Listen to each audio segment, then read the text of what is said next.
Good morning, everyone. It is Thursday, December 22nd, 2016, and this is your fun fact of the day. Neil Armstrong experienced his first flight at the early age of 5 years old, when his own father, Stephen, took him on the Tin Goose, that's known as the Ford Tri-Motor. This instantly caught fire with him, caused him to get his pilot's license at the age of 16. At 17, he became a naval air cadet while studying aerospace engineering. Purdue University, actually. Go Big Ten. Paid for his college tuition via the Holloway Plan, which means the government pays for your college in exchange for 3 years of service after you graduate. He entered the United States Navy, where he served as a naval officer. Neil Armstrong was also accepted to MIT, the Massachusetts Institute of Technology, like the nerd school, especially of the East Coast, but he never enrolled. In 1950, he became a fully qualified U.S. naval aviator.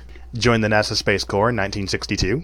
In that same year, specifically, went for the astronaut program. He wanted to get to outer space. He was really desirous of that goal. Served as command pilot for his very first mission. That would be the Gemini 8.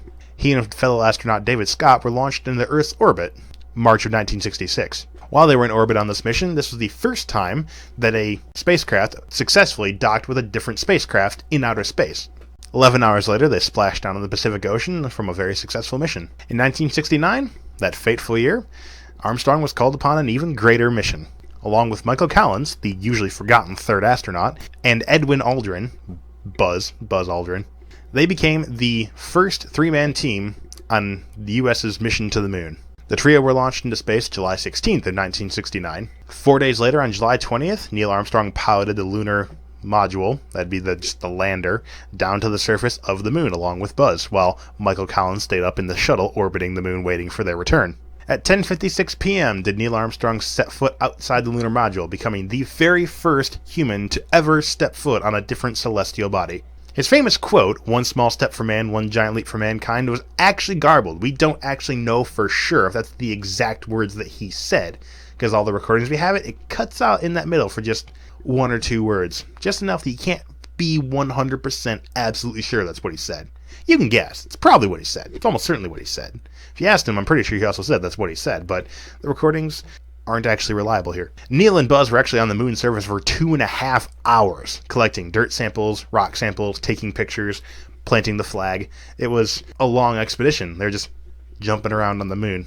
They returned to Earth July 24th, 1969, so 8 days later. It took them 8 days to go to the moon and back. Armstrong would remain involved with NASA until 1971, when he resigned, and dedicated his time remaining to teaching aerospace engineering.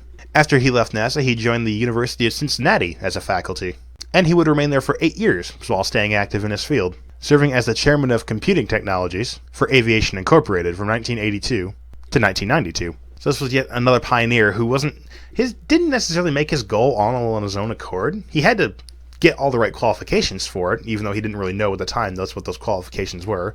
He couldn't have known at the age of 16 that someday he would go to the moon. That wasn't even a possibility at that point yet. So it's one of those things where he was fully qualified and then was in the right place at the right time, and then was given the help and the aid and the team and the technology to make that mission successful that brought him this very first title. First man on the moon. Hope you've enjoyed this fun fact of the day. See you tomorrow.